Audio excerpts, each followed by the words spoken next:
Ya, rencana penjualan BBM Pertamina kepada SPBU swasta temui jalan buntu. Ya, dalam rapat dengar pendapat dengan Komisi 12 DPR, Wakil Direktur Utama PT Pertamina Patraniaga Ahmad Muhtasyar memastikan belum ada satupun SPBU swasta yang sepakat beli stok BBM Pertamina. Ya, menurut Muhtasyar, sebelumnya ada 2 SPBU swasta yang berminat untuk membeli stok BBM Pertamina. Kedua SPBU tersebut yakni Vivo Energy Indonesia dan BPAKR. Namun keduanya dibatalkan rencana untuk membeli stok BBM dari Pertamina. Ahmad Muhtasyar menyebut salah satu alasan para SPBU swasta karena kandungan etanol yang terdapat dalam base fuel milik Pertamina. Kandungan etanol tersebut yang dinilai menjadi kendala oleh SPBU swasta. Jadi tidak ada semua. Isu yang disampaikan kepada rekan-rekan SPBU ini adalah mengenai konten. Kontennya itu ada kandungan etanol. Nah, di mana secara regulasi itu diperkenankan etanol itu sampai jumlah tertentu, kalau tidak salah sampai 20% etanol, kalau tidak salah. Nah, sedangkan ada etanol 3,5%. Nah, ini yang membuat kondisi teman-teman SPBU swasta untuk tidak melanjutkan pembelian karena ada konten etanol tersebut. Di mana konten itu sebetulnya masih masuk ambang yang diperkenankan oleh pemerintah. Ya, sejumlah badan usaha swasta penyedia BBM batal membeli BBM dari Pertamina. Ya, masalah kandungan etanol jadi penyebab batalnya SPBU swasta beli BBM dari Pertamina.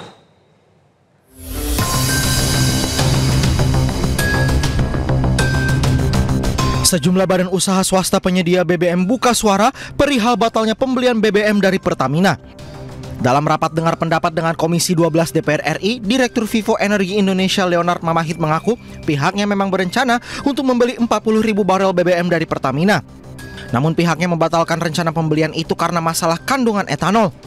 Meski demikian, pihaknya tidak menutup kemungkinan untuk membeli BBM dari Pertamina jika spesifikasi yang diminta pihaknya bisa dipenuhi Pertamina.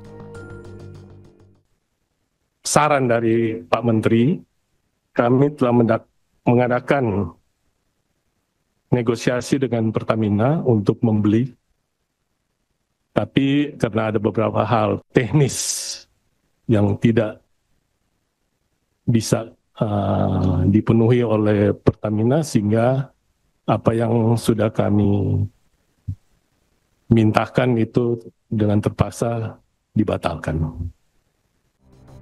Sementara itu, Presiden Direktur BPAKR Vanda Laura menyebut pihaknya berpotensi mengambil langkah untuk merumahkan karyawan SPBU jika kekosongan stok BBM yang terjadi sejak akhir Agustus belum juga pulih. Saat ini jumlah karyawan SPBU BP mencapai 650 orang yang tersebar di 70 SPBU. Selain itu juga kami sudah mulai menyesuaikan operasional, bukan hanya jam operasional, namun juga biaya-biaya lainnya yang coba kami tekan sebelum kami terpaksa untuk merumahkan karyawan-karyawan kami. Dan ini memang tidak lama lagi nih kalau ini tidak ada solusinya dalam waktu dekat. Seperti yang diketahui, kekosongan pasokan BBM di sejumlah SPBU swasta telah terjadi sejak akhir Agustus. Selain berdampak pada iklim usaha dan masyarakat, kekosongan BBM ini juga berdampak pada nasib para pekerja. Tim Liputan iNews melaporkan. Bisa terkait batalnya pembelian BBM Pertamina oleh badan usaha swasta, Menteri Energi dan Sumber Daya Mineral Bahlil Lahadalia berdalih proses negosiasi bisnis masih berlangsung. Lagi dikomunikasikan. Saya kan udah katakan bahwa B2B-nya itu kolaborasi antara swasta dengan swasta, ya masih berjalan. Ya. Yang jelas begini, stok BBM kita mau RON 92, 95, 98 ataupun Pertalite itu cukup untuk 18 sampai 21 hari.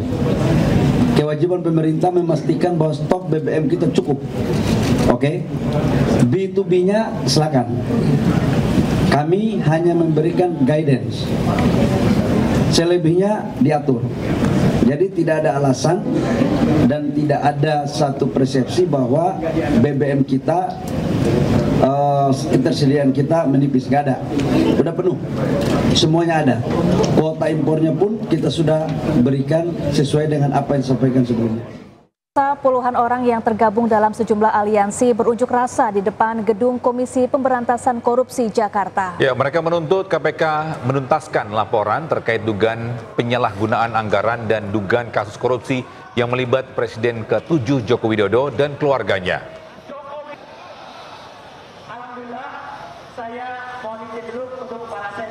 Ya, hadir dalam aksi ini pakar telematika Rosuryo serta tokoh lainnya seperti Said Didu, Bentor, Dr. Tifal, dan para purnawirawan TNI. Mereka meminta KPK kembali memproses mantan Presiden Jokowi dengan sejumlah laporan yang selama ini dianggap belum ditindaklanjuti. Di antaranya dugaan peningkatan anggaran senilai ratusan triliun rupiah yang diduga tidak dapat dipertanggungjawabkan saat Jokowi menjabat, serta laporan terhadap keluarga Jokowi. Ya, jadi hari ini kita bersama-sama dengan Gladiator itu mendesak KPK untuk segera berani menuntaskan seluruh tanggungan tentang segala pelaporan yang ada, utamanya terhadap Jokowi dan keluarganya. Misalnya apa? Misalnya peningkatan anggaran selama ratusan triliun yang kemudian tidak bisa dipertanggungjawabkan, itu dituntut oleh teman-teman.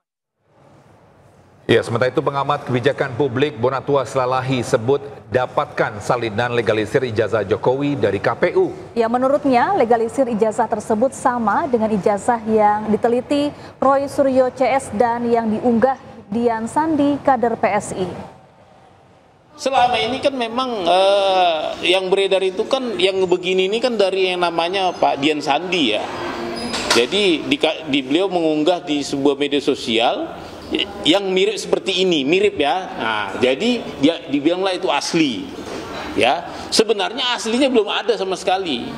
Ya, yang beredar itu kan versi Pak Dian Sandi yang belakangan juga kan dia bilang saya mengunggah itu dari teman. Artinya ini menyudutkan teman-teman yang disangkakan yang 12 orang itu. Nah, dengan keluarnya ini terbukti bahwa Pak Roy Suryo dan teman-teman yang lain itu tidak boleh dijerat. Kenapa? Ini barangnya sama persis. Jadi mereka tidak ada melakukan fitnah ya, pencemaran nama baik. Kenapa? Mereka kan selalu bilang mereka menganalisis dari yang begini. Nah, dengan sendirinya gugur. Kenapa? Ternyata benar kok mereka nggak salah.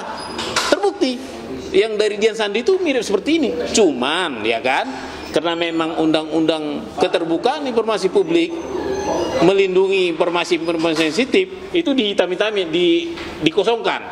Ini kan dikosong. Kalau aslinya kan ada nomornya. Ini juga ada namanya, tanda tangannya, cuman dihitamin.